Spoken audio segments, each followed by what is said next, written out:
It was 4:47 on a Tuesday afternoon when Maggie got the message.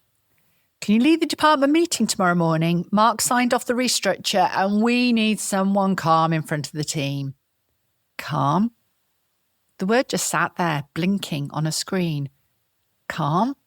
Maggie wasn't calm. She had a knot in her stomach the size of a tennis ball.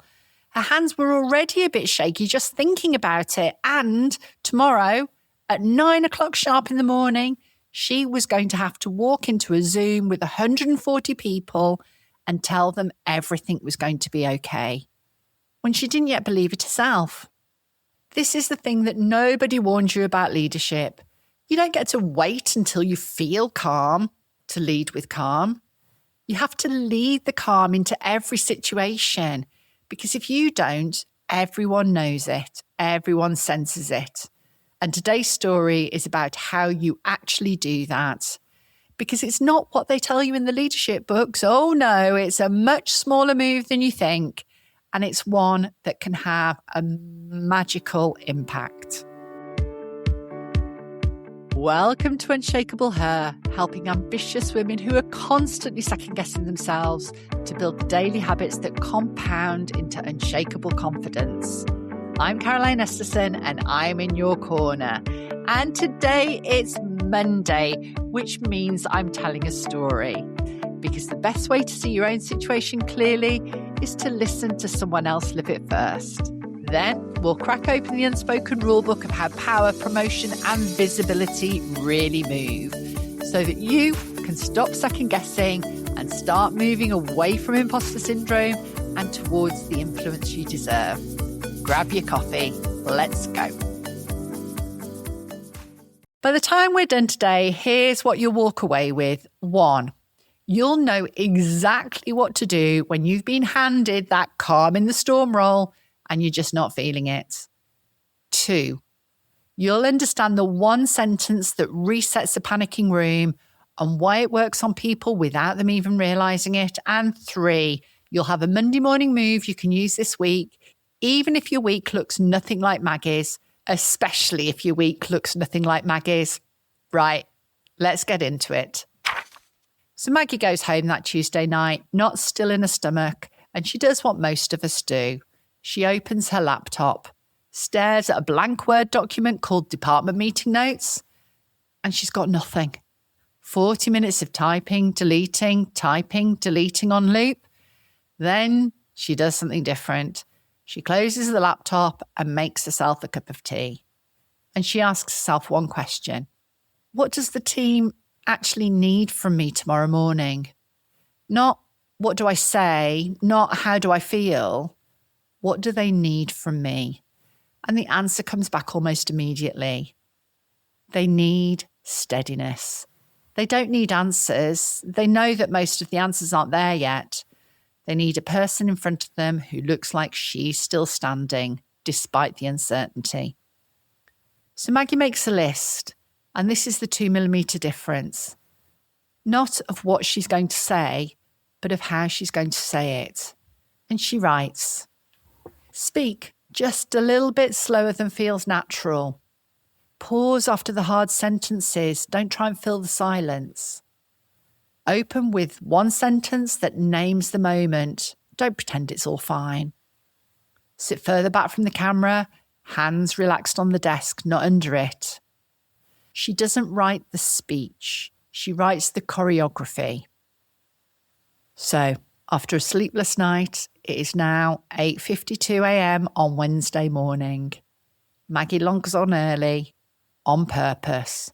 She wants those 8 minutes. The waiting room is filling up faster than she'd expected. By 8:55, there are already 40-something names sitting in the queue. By 8:58, it's over 100. She watches the number climb. Each new name is a person who's cleared their diary, made a coffee, sat down at their desk and is now waiting for her, for Maggie, to let them in and tell them what's happening to their jobs. She doesn't click admit all. Not yet. She sits with her hand near the trackpad and she does the thing she'd written down the night before. One slow exhale, twice as long as the inhale, consciously rolls and drops her shoulders, and clenches her jaw and notices for the first time how clenched it had actually been. She reads the opening sentence on the post-it note stuck to the bottom of her monitor, reads it again, out loud this time, quietly, to her empty home office. Hears her own voice say it, hears that her voice is actually quite steady, notices that her voice being steady makes her feel slightly steadier. The same trick she's about to do for 140 other people, except she's doing it for herself first, on purpose. A minute later, 8:59, the waiting room has 130 names in it. She knows that some of these people are her direct reports. She knows 3 are people who've worked there longer than she's actually been alive. She knows 1 is the colleague who didn't get the senior manager job that she got 18 months ago and has been politely cool ever since. She breathes in and out one more time, and then, only then, does she click admit all. Let's pause here for a moment to understand a bit more about what's going on for Maggie. The unspoken rule book. Know the rules, own the game. So here's today's rule for you, and no one talks about it in a leadership brochure. Calm in leadership isn't a feeling, it's a function. When your team looks at you under pressure, they're not asking, is she having a calm day? They're asking at a level so deep they don't even know they're asking it. Is it safe for me to think clearly right now? Is it safe for me to do my good work? Is it safe for my nervous system to come down off the ceiling yet?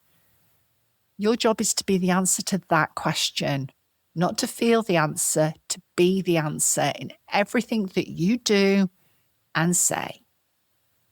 The senior people who get this can be terrified on the inside and still do the job of calm that's needed. The senior people, on the other hand, who don't get this, well, they wait until they feel ready to start the conversation. And the team waits with them. And then, well, the work just doesn't get done. And you good people start to look for the calm elsewhere. That's the unspoken rule. Now back to Maggie.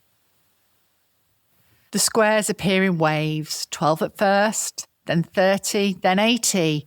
Then the screen fills 140 little squares, 140 faces, 140 sets of eyes looking back at her. Some on mute already. Some still saying their goodbyes to whoever's in the kitchen. And this is the bit she'll remember, already wearing their bracing for bad news faces.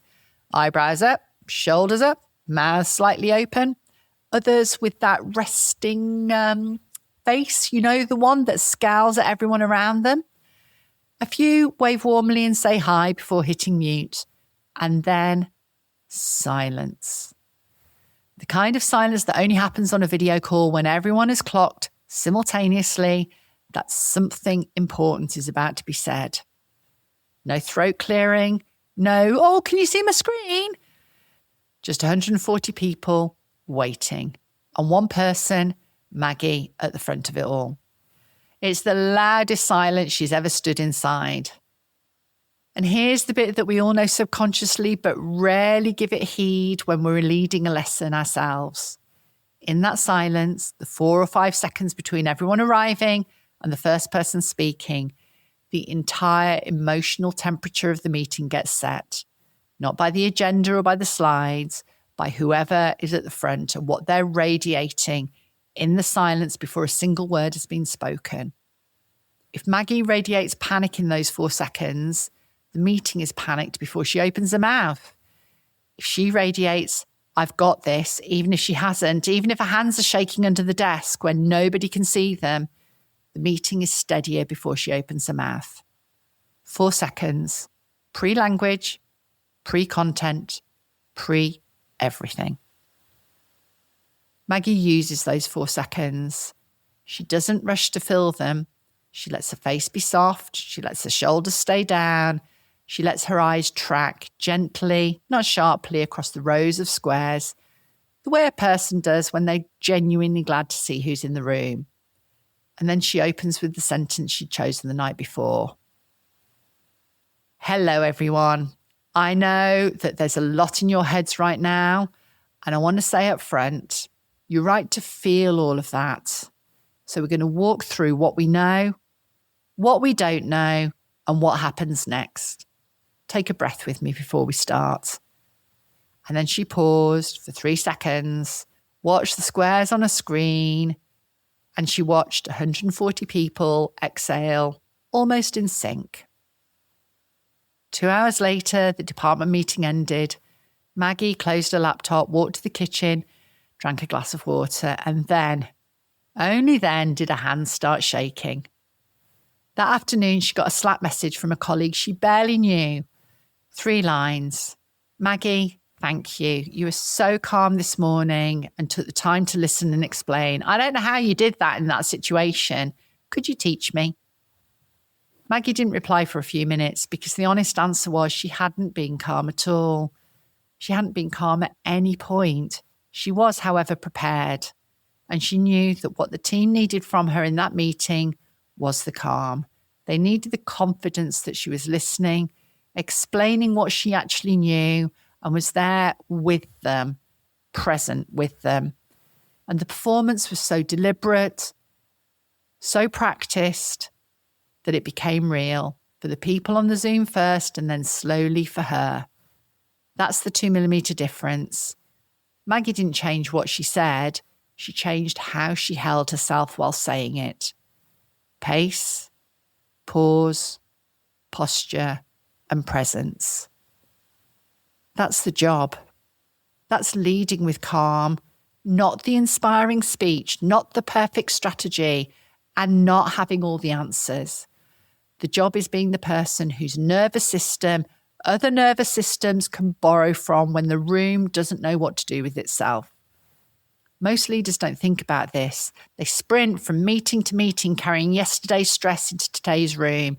And then they wonder why the room feels brittle. Well, honestly, the room feels brittle because they brought brittle in with them. Leading with calm is not a feeling. It is a choreography. And anyone can learn it. So that's Maggie's story. But there's a question sitting underneath all of this that I haven't answered yet. And it's the question that honestly is the most interesting one. Why does it work? Why does a slow exhale and a soft jaw and a 3-second pause actually change the temperature of a room of 140 people? What's happening biologically in their bodies and in Maggie's body that makes the performance of calm become real calm by the end of 23 minutes? Because here's the thing. If it was just a leadership trick, a bit of theatre, a bit of stagecraft, it wouldn't compound the way it does. It wouldn't change Maggie. It would only change the room. But Maggie ended a different person to the one who logged in at 8:52 a.m. That's not stagecraft. That's something entirely different. On Wednesday, we get into that something else. The proper neuroscience of why your nervous system studies other nervous systems without anyone in the room knowing it's happening. Why your team is literally borrowing your physiology, and why the phrase fake it till you make it is actually doing you a disservice, and what we're replacing it with instead. It's the science episode. Wednesday morning, be there. That's it for today. But before you go, if a woman came to mind while you were listening, maybe the one who's stuck, the one circling a promotion, the one you know is quietly wondering if it's just her, send her this episode.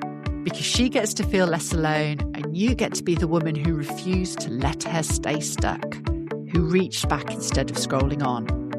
Be in her corner like I'm in yours. See you Wednesday.